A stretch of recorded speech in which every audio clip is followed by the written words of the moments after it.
Grêmio abre conversas com o jogador do Palmeiras e tem gente importante aí que pode deixar o elenco em 2026. E os clubes se unem para falar sobre gramado sintético. Eles soltaram uma nota, o Palmeiras, o Atlético Mineiro, Botafogo e Chapecoense aí foram duros sobre a questão do gramado sintético. E tem também aqui o Paulinho. O Paulinho pode virar reforço em 2026 e como está aqui o tratamento dele. E os detalhes da compra do Bruno Fux, como que funcionou o negócio, como que o Palmeiras fechou com o Atlético Mineiro, todo nesse imbróglio aí para finalizar a contratação do zagueiro, né? Zagueiro barra volante, pedreiro encanador, porque o Bruno Fux faz tudo nesse time do Palmeiras e ele foi comprado. A gente vai trazer os detalhes aqui para você dessa negociação. Fechado, meus amigos? Vamos junto? Você que já é da casa, já conhece o nosso trabalho, eu peço por gentileza que você chegue esmagando o like aí nesse vídeo, por gentileza. Já chega mais, já clica, faz aí o pacote inteiro, porque você, afinal, você já nos conhece. Você que ainda não nos conhece, muito prazer, eu sou Bruno Ramos, esse cara do meu lado aqui é o Erlan Dias e todo santo dia tem vídeo sobre Palmeiras, futebol, resenha, entretenimento e falado de maneira muito leve, que é assim que o futebol tem que ser. Fechado, meus amigos? Você que não nos conhece, fica até o final do vídeo. Aí sim, só se você curtir, você deixa o seu like e se inscreve no canal. Fechado, senhores? Quem já nos conhece, aí se puder hypar o vídeo, é muito importante pra gente também. Ajuda demais o nosso crescimento. Valeu, meus amigos? Vamos começar aqui do Paulinho. Seguinte, ó, além da contratação, o Palmeiras conta também com reforço saindo do DM em 2026. Um deles é o Paulinho, ele que está afastado desde julho, né? Será que ele pode ser reforço em 2026? Essa é a grande questão. Quando, né? Quando ele deve voltar a jogar? Será que ele começa já no decorrer da temporada aqui, no comecinho? E agora, nesse começo de férias, ele está em São Paulo até 23 de dezembro. Indo todo dia na academia de futebol para continuar o tratamento. Hoje ele está em fase de fisioterapia ainda. Ele fez uma transição ali, ameaçou uma transição para o campo no fim de outubro, que nós trouxemos para vocês, talvez ele poderia até ficar no banco na final da Libertadores, mas o Palmeiras foi cauteloso. Nesse caso aí o Palmeiras acertou, né? Preferiu ter cautela com o jogador. E hoje ele está na fase de fisioterapia, logo deve ir para o campo para fazer trabalho com bola. Próximo passo são novos exames para medir a evolução do Paulinho, para você ver o tamanho da cautela que o Palmeiras está tendo aqui. E só depois é que dá para começar a falar em uma data de retorno. Por enquanto, não tem prazo cravado. Então, o contexto da lesão. Ele já tratava dessa fratura por estresse desde 2024, quando ele ainda estava no Atlético Mineiro. Ele chegou a jogar cerca de 6 meses com a lesão, antes da primeira cirurgia. Aí ele é contratado pelo Palmeiras 2 semanas depois de operar. Ele voltou no começo de 25, reagiu bem à cirurgia, à cicatrização, mas ele voltou a sentir dor quando ele aumentou a carga de treino e de jogo. Aí ele jogou só 16 partidas e precisou de cirurgia depois do Mundial de Clubes. Essa segunda cirurgia foi para fixar, né, o osso como se fosse um implante mais resistente, justamente para ele aguentar o impacto dessa rotina de atleta de alto nível, que vocês sabem que isso é exigido demais no jogador.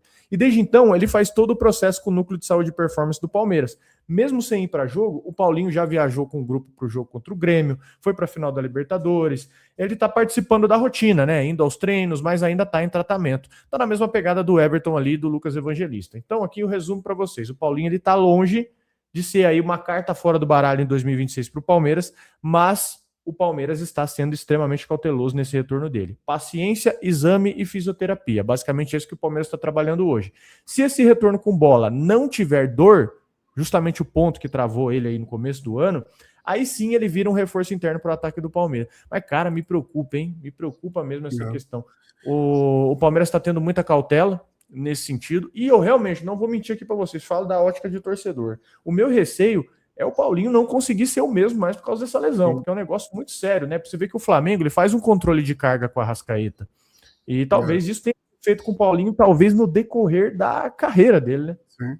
Eu acho que vai ser meio que isso, porque realmente é uma lesão grave e rara, né? Que ele falou que é uma lesão de maratonista e tal, então não é nem do esporte dele, digamos assim, então muda muito o tratamento, o jeito de lidar, e eu acho que vai ser exatamente isso, ter que escolher meio que os jogos, né, porque para não ter essa cara, você pega o Paulistão agora, não tem a menor necessidade de jogar ele na fase de grupos agora, um jogo ou outro, né, talvez uns clássicos, se ele já tiver disponível, para ele pegando ali o ritmo e escolher mata-mata, né, no Brasileiro escolher os jogos mais importantes, porque assim, tem tanto jogo na temporada que se ele jogar metade do jogo, ainda é jogo pra caramba, né? A gente foi 76 esse ano, né? Alguma coisa. É assim, é muito absurdo. Se o cara jogar metade da temporada ainda é bastante, mas não precisa ser exatamente a metade, mas os jogos mais importantes e quando tiver ali um ritmo muito grande, dá uma segurada, que é o Flamengo fez isso com o Arrascaeta, conseguiu fazer isso até mesmo com o De La Cruz, agora que o De La Cruz entrou ontem, né, contra o Cruz Azul ali.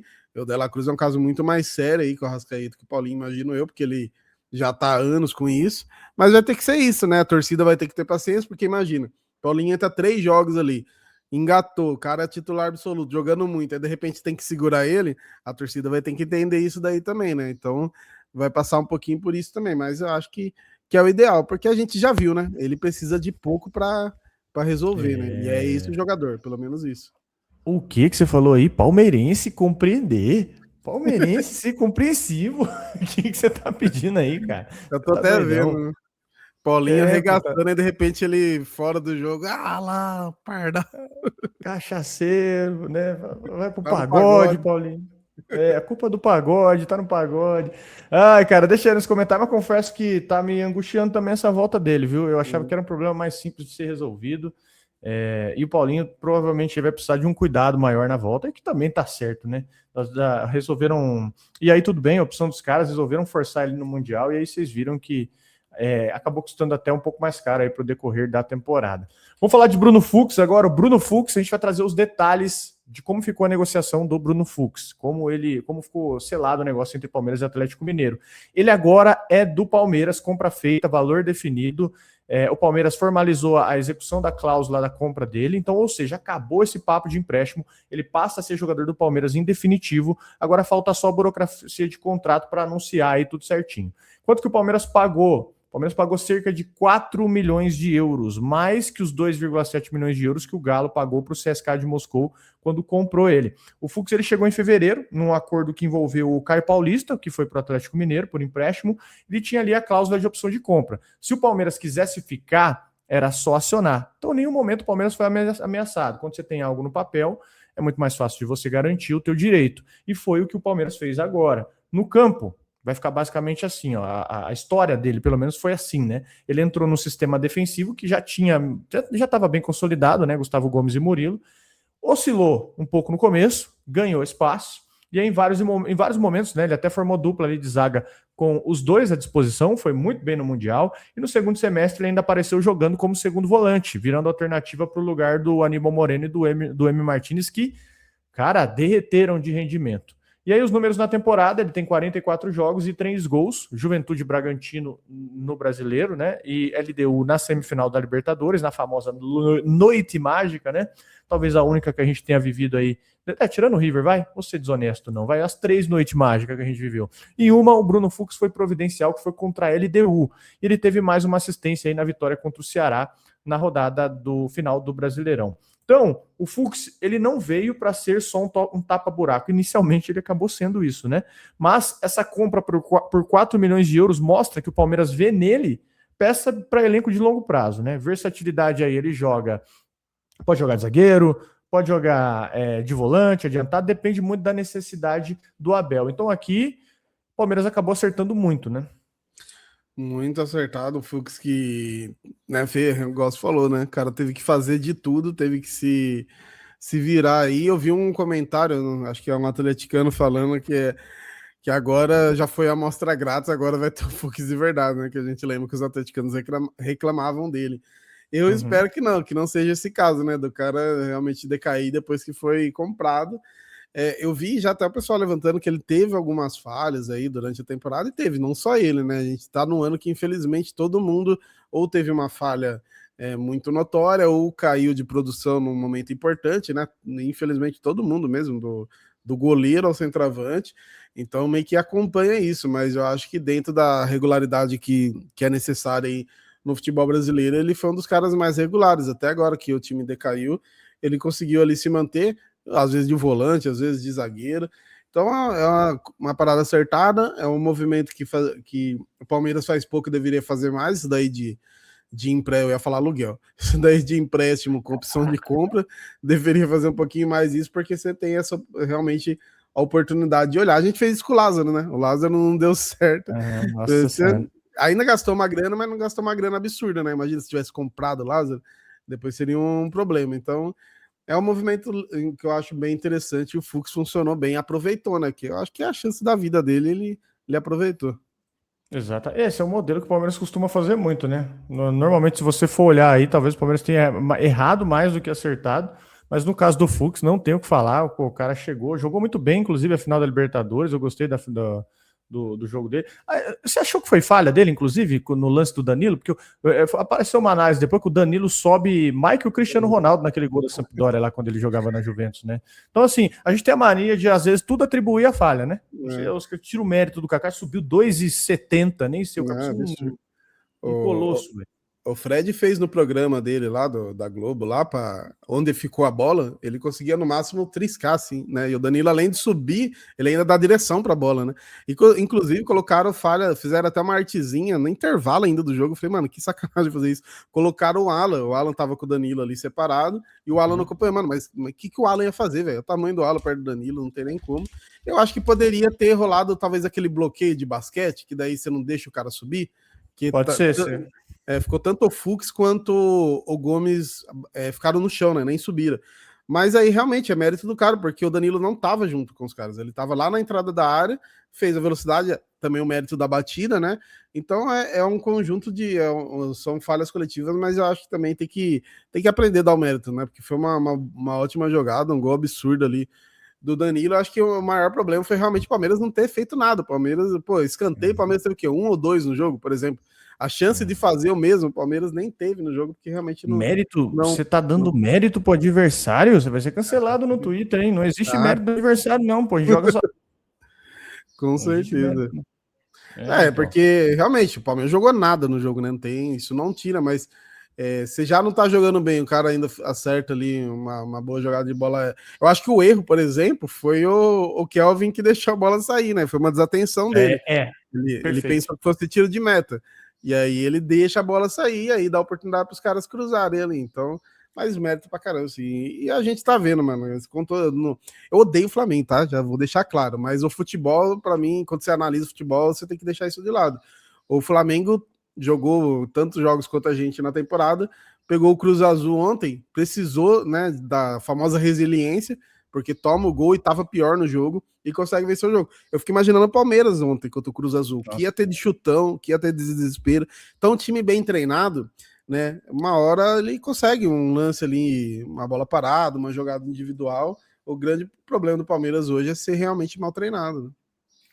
Exatamente, precisa acertar mais do que contratação, precisa acertar o repertório aí, que foi o que faltou pra gente, principalmente em reta final de Brasileirão.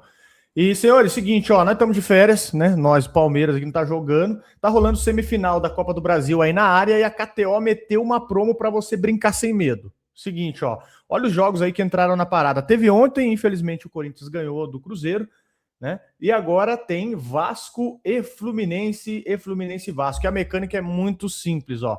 Você entra aí no site da KTO, pelo nosso link aqui, ó, pelo nosso QR Code que vai aparecer na sua tela.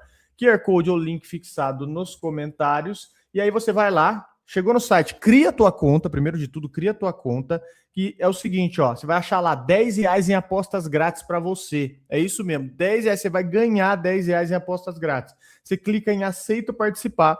Depois, é só você fazer uma aposta aí de R$10 ou mais em qualquer jogo da semifinal da Copa do Brasil. No caso hoje, né, faz Vasco e Fluminense lá na Copa do Brasil com odds mínimas de 1,80. Fez a tua fezinha ali em Vasco e Fluminense, pô, põe na vitória do Vasco, põe Vasco empate, alguma coisa nisso. Nem sei quanto tá a odd do Vasco, mas dá para você brincar hoje com odds mínimas de 1,80. Ganhou ou perdeu? Tanto faz. Assim que a sua aposta for resolvida, cai R$10 aí em aposta grátis para você usar na KTO de novo. Não tem segredo, cara. Você foi lá no site, vai na aba promoções, achou lá, ó, R$10 em aposta grátis, você clica em aceito participar e aí você vai ganhar R$10 para você fazer uma nova aposta na KTO. Lembrando, tem que apostar R$10, 1,80, você vai ganhar em odd 1,80 e você vai ganhar mais 10. Não tem segredo, para você usar de graça lá na KTO. Lembrando, vale como uma aposta, só uma aposta grátis, né, por jogador nessa promoção. Acompanha tudo direitinho lá no clube da aba da KTO e o nosso link aqui, ó, o nosso QR Code e o nosso link está para você entrar direto na página. Fechado, meus amigos? Entra lá, chega junto, abre a tua conta na KTO e, lembrando, sempre com muita responsabilidade e promoção para maiores de 18 anos. Isso é sempre bom lembrar vocês. Sempre use uma grana que não vai te afetar, que não vai fazer a diferença na tua vida. Fechado? Vamos falar agora da nota dos clubes sobre o gramado sintético, tá? O que aconteceu aqui? Vamos falar dessa polêmica do momento, gramado sintético. O Flamengo recentemente começou a atacar o Palmeiras, né? A real é essa. Até o hino do Palmeiras, isso é orquestrado, viu? Engana-se você se você acha que tudo isso é de maneira natural. O Felipe Luiz fala do hino, o dirigente fala do gramado. Isso é uma maneira de atacar o Palmeiras e tentar minar aí o clube por algumas vias que você sabe que os caras bem fazem muito bem, né? Que é pressão pública. Depois de toda essa discussão aí, crítica, resposta, Flamengo falando em padronização, o fim do sintético, o Palmeiras, o Atlético Paranaense, o Atlético Mineiro, o Botafogo e a Chapecoense, 5 clubes, eles soltaram uma nota conjunta defendendo o uso do sintético. Então aqui o ponto deles basicamente é o seguinte, ó, não existe padronização de gramado no Brasil. Tem campo bom, tem campo horroroso, campo que parece pasto. Então, você mirar sua crítica só no sintético é simplificar um problema que é bem maior. E aí tá claro que é um direcionamento, é um ataque. E segundo, um sintético de alta performance ele é melhor do que muito gramado natural esburacado que a gente vê por aí, inclusive em estádio grande. E terceiro, dizem que não tem estudo científico conclusivo provando que o gramado sintético ele aumenta a lesão em relação ao gramado natural. Então, e tem um quarto ponto, que eles falam que o debate é legítimo, que tem que falar, que tem que discutir, mas eles pedem que isso seja feito com dado, com estudo, com coisa séria, e não com narrativa de presidente que tenta distorcer a realidade até para desinformar e ganhar vantagem com isso, né? Então, ou seja, de um lado, você tem jogador reclamando da sensação, do impacto, do calor, e do outro você tem o clube que usa sintético defendendo como solução tecnológica aí, num país que não consegue manter o gramado natural decente em todo lugar. Então, aqui, ó, os clubes do sintético, aqui a gente inclui Palmeiras, eles foram pro ataque, né? Falaram que o problema não é sintético, é o gramado ruim em geral. Eles dizem que não existe um padrão nenhum no Brasil, o que estão deixando a culpa aí numa coisa só, para simplificar um debate que é bem mais complexo. Vou resumir a nota aqui para vocês, ó. Diante das recentes declarações públicas sobre a utilização de gramado sintético no futebol brasileiro, Atlético Paranaense, Atlético, Botafogo, Chapecoense e Palmeiras reafirmam sua posição em defesa dessa tecnologia adotada de forma responsável, regulamentada e alinhada às melhores práticas internacionais. Em primeiro lugar, é imprescindível reconhecer que não existe padronização de gramados no Brasil. Ignorar esse fato e direcionar críticas exclusivamente aos gramados sintéticos reduz um debate complexo a uma narrativa simplificada, injusta e tecnicamente equivocada. Também reiteramos que um gramado sintético de alta performance supera, em diversos aspectos, os campos naturais em más condições presentes em parte significativa do país. É igualmente importante esclarecer que não há qualquer estudo científico conclusivo que comprove aumento de lesões provocadas pelos gramados sintéticos modernos. O tema da qualidade dos gramados é legítimo, saudável e necessário, porém deve ser conduzido com responsabilidade, dados objetivos e conhecimento técnico e não com narrativas que distorcem a realidade, desinformam o público e desconsideram a complexidade do assunto. Cara, o que você pensa a respeito? Eu acho que, infelizmente, na hora que abrir esse pleito lá, principalmente se for o Flamengo, se essa discussão for aberta na CBF, eu penso que tende a ganhar, mesmo com esse sensacionalismo por parte deles, porque é realmente isso, eles não atacam as condições da grama. O ataque deles é o sintético. A impressão que dá é o seguinte, ó, se tiver gramado ruim, tá tudo certo. Mas o sintético não é possível. Nós não devemos ter sintético no Campeonato Brasileiro. Pelo menos é isso que eles atacam. Eu vi até um comentário, né, que, cara, é real isso. O Flamengo, ele não está preocupado com a saúde dos jogadores. Não está, de maneira nenhuma. O Flamengo não está preocupado com a saúde dos jogadores. E convém para o Flamengo, só usa a Europa quando lhe convém. Felipe Luiz estava falando de hino esses dias, estava falando de gramado, estava falando da passividade que se tem aqui no Brasil e que lá na Europa é diferente. Mas você não vê lá no Brasil, inclusive, né? Tem que falar isso para o Felipe Luiz, você não vê um réu, confesso, por apostas jogando e decidindo o campeonato. Você não vê isso lá na Europa. Você não vê lá na Europa também cotas desiguais de televisão, onde um clube recebe 20 vezes mais do que o outro. Na Premier League não é assim. Né? Você não tem esse tipo de questão. E essa questão da grama sintética é a parada da mentira 1000 vezes contada se tornando verdade, né? Porque você tem grama híbrida no Bernabéu, você tem grama híbrida no estádio do Barcelona, no Camp Nou, e você tem grama híbrida no La Cerâmica do Vídea Real. Então, essa história da grama sintética, ela já caiu por terra e os caras ficam repetindo mentiras e mentiras, vocês sabem muito bem o motivo, né? Para ganhar vantagem até econômica e tentar minar o outro clube. Então, para o Flamengo, só convém usar a Europa quando lhe interessa, né? E até nesse lance de minar a parte financeira, que eu vi o Mauro César falando que o interesse do Palmeiras é comercial. Falei, mas se o interesse do Palmeiras é comercial, o do Flamengo é muito mais, né? Porque o Flamengo nem joga no Sintético. Se for, quando o Palmeiras, inclusive, joga pouco e ainda ganha, então esportivo, não tem como falar. O Flamengo, inclusive, tem se dado bem no Sintético contra o Palmeiras. No máximo, vai jogar 3 vezes, que vai ser brasileiro. Se encontrar na Libertadores no mata-mata, que se for na final é campo neutro, e na Copa do Brasil. Então, assim, no máximo 3 vezes no ano, e aí beleza, tem os outros times agora que aumentaram, mas do tanto de jogos que tem no ano, a porcentagem é muito pequena.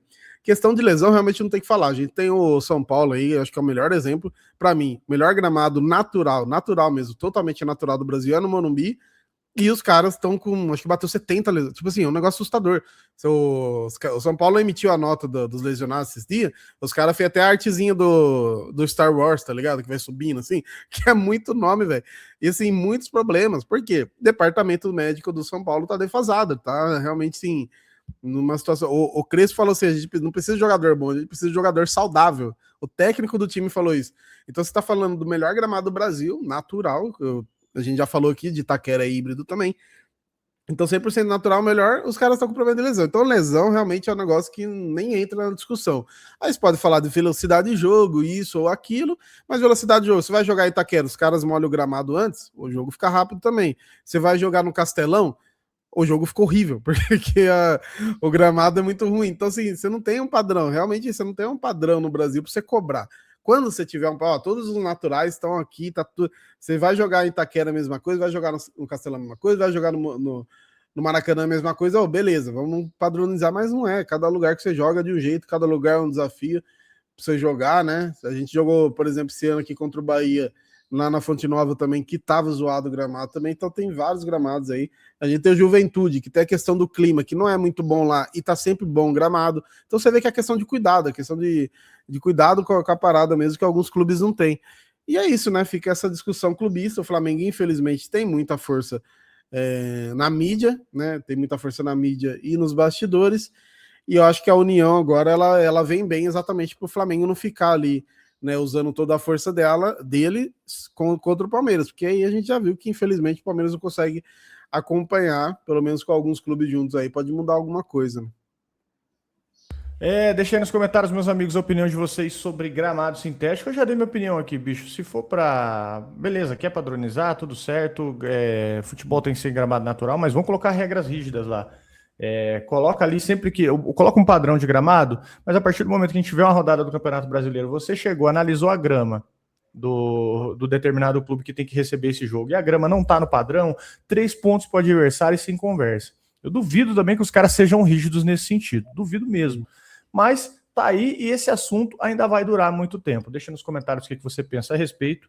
E vamos para o nosso próximo assunto, que é o Grêmio. O Grêmio abriu conversas com o jogador do Palmeiras e esse jogador é o Everton. O Grêmio já começou a se mexer para 2026 e abriu conversas com o goleiro do Palmeiras. A ideia deles é tentar trazer um cara experiente e pronto para ser referência imediata no gol. Então o cenário hoje é o seguinte: o Everton vai completar 38 anos no sábado, inclusive agora dia 13, antecipar os parabéns para ele aqui, e tem contrato com o Palmeiras até o fim de 26. E internamente o Palmeiras prefere a permanência dele, pelo peso, pela liderança, pela história, pela experiência de vestiário, e o Grêmio aposta num filme aí parecido com o do Marcos Rocha. Ele ainda tinha contrato com o Palmeiras, conversou, alinhou, foi lá pro Tricolor, e a leitura deles não custa tentar, né? Vai que. E do lado do Palmeiras a posição não é de porta escancarada, não, viu? O clube vê o Everton como peça importante para o próximo ciclo, mesmo com o Carlos Miguel chegando em 2025 e terminando o ano como titular. Tem a proposta de renovação encaminhada com o Lomba até 2026. E hoje o desenho do gol é Carlos Miguel, tendência, segue titular. O Everton, experiência e peso de grupo. E o Lomba, reserva confiável, liderança e vestiário. E para o Grêmio seria um baita golpe de mercado, né? Para o Palmeiras abrir mão do Everton agora mexe direto ali com a estrutura do elenco, pelo menos na minha opinião. Queria entender a sua aí também, mas eu não sei se eu fico relutante em perder o Everton, cara. Eu acho que pode ser um cara importante ainda para vestiário. Então aqui para mim, hoje o Everton ele é mais peso de vestiário do que talvez a técnica ali que a gente considera indispensável. Para mim ele ainda tem nível, até para ser titular em algum momento, possa ser que sim. Mas se chegar no Grêmio, ele joga. Se chegar no Grêmio, é fato que ele joga. Mas no Palmeiras ele não é mais o dono da camisa 1, né? E aí começa talvez o conflito que a gente tanto fala. Goleiro desse tamanho, ele aceita a sombra? Ele aceita ser usado ali em alguns jogos? Ele aceita ser liderança de grupo? Ou ele quer jogar quarta e domingo? É isso que a gente tem que parar para pensar. Então, se eu fosse o Palmeiras, eu faria assim. Olha, plano de 2026 é Carlos Miguel, começa na frente. Você vai disputar, mas não é garantido, né? Então, assim, você quer ficar mesmo como líder, brigando por posição, ajudando em transição, ou você prefere sair para ser titular absoluto em outro lugar? Acho que a conversa tem que ser essa, né? Tem que ser bem, bem clara e o interesse do jogador acaba sempre pesando mais, né, nesse sentido. É que, caso ele realmente saia, caso realmente isso ande, acho que o Palmeiras poderia pensar em outro goleiro também, talvez um mais jovem, né? Esqueci o nome, o goleiro do Curitiba regaçou esse ano aqui, né? Pedro Morisco. Isso. É que daí eu não sei também se ele chegaria para ser reserva do Carlos Miguel, porque também ele se destacou o suficiente para a galera pensar nele como titular. Mas enfim, eu acho que agora, por exemplo, o Flamengo parece que está estudando o Brasão. Os caras já têm o Rossi e o Brasão é titular absoluto no Santos. E é um goleiro assim. Eu vejo, inclusive, que ele é mais promissor que o Rossi. Não que ele seja melhor que o Rossi hoje, mas eu acho que ele pode chegar a ser.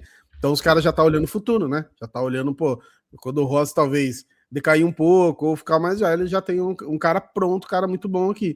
Então aí eu acho que realmente é a questão do mercado do Palmeiras. Se for se desfazer do Everton, já pensar num cara exatamente para disputar com o Carlos Miguel, até para o cara não ficar tão tranquilo ali, ó, sou titular absoluto aqui, não tem mais ninguém no meu lugar, e para pensar no futuro já, velho, porque por mais que o Carlos Miguel seja novo, a gente fala, pô, tem goleiro aí para várias temporadas, o tempo passa muito rápido, velho. E quando você vai ver, você não tem outro. O Palmeiras, se você fosse ver mesmo, se não fosse essa oportunidade do Carlos Miguel agora, a gente não teria um cara, né? Agora que lesionou o Everton, tudo bem, poderia ter o Lomba ali, mas foi muita oportunidade no mercado. Então você já tem que prever isso, né? Já, pô, um dia aí o Carlos Miguel decair, você já tem um cara pronto aí. Então já olhando para o futuro, se o Everton de fato for interesse dele jogar no Grêmio, ser titular, você já pensar num cara nesse sentido, pô, não um cara para ficar ali, né, só reserva e tal, realmente o cara para fazer sombra mesmo, para incomodar.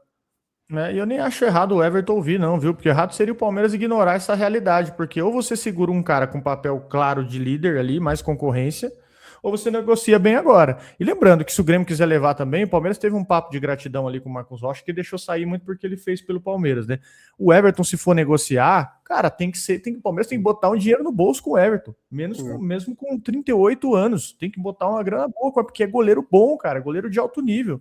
Não viveu uma última boa temporada, mas é goleiro bom, bicho, goleiro de alto nível. O que não dá é fingir que ele ainda é intocável de 2021, né? Enquanto o Palmeiras já está com outro goleiro titular. Eu acho que o Cássio é um bom exemplo em relação ao Everton, né? Porque o Cássio ele caiu muito de produção, muito pelo ambiente do Corinthians ali e tal. Ele até falou, né? Eu queria só ser goleiro aqui, porque ele tinha que fazer tudo. Às vezes ele tinha que pagar conta de funcionário ali, porque os caras não pagam direito. Só que o Cássio tá com 38 anos e meio que se recuperou no Cruzeiro, né? Tem ajudado o Cruzeiro, exatamente por essa mudança de ares, pela valorização. Então, eu acho que é muito parecido o caso, né? O jogador viu que uma oportunidade, mesmo mais velho, e ainda tá rendendo. E melhor de tudo, acho que é o Fábio, né? O Fábio daqui a pouco tá com 60 anos, tá jogando ainda, fechando o gol. Então, exatamente. Tem essas questões aí de goleiro, mas eu quero saber de você que nos segue aqui. Você venderia o Everton para o Grêmio? Deixa nos comentários aí. Você acha que seria um bom negócio? Até pensando no jogador também, porque eu não sei, realmente não deve atuar como titular do Palmeiras, né? Deve ficar aí sendo sombra do Carlos Miguel. Deixa nos comentários aí o que você acha a respeito, para a gente também aqui deixar o debate interessante, né? Para a gente acompanhar a opinião de vocês, que é sempre muito importante aqui para a gente.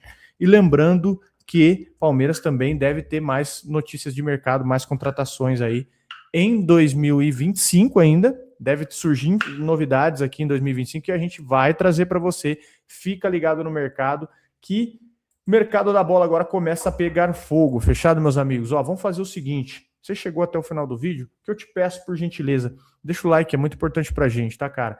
Soca o dedão no like aí se você curtiu, lógico, se você curtiu o vídeo. E você que não nos conhece, chegou até o final, gostou do vídeo? Aí sim você se inscreve no canal agora. Se você gostou do que a gente trouxe para você, agora você chega mais e se inscreve e dá like no vídeo também, por gentileza. Fechado, meus amigos? Trouxemos 4 informações aqui para vocês. Falamos de Bruno Fux. A gente falou de tanta coisa que eu nem lembro mais. Você lembra de tudo? Acho que você lembra. Fux, Nota, Paulinho e o Everton, é isso aí. Tá bom demais, hein? Agora eu vou aí, hein? Você vai pagar o almoço para mim. Ixi, aí lascou tudo. Falou, meus amigos. Tamo junto. Abração para vocês. Boa quinta-feira. Hoje é quinta. Valeu, abraço.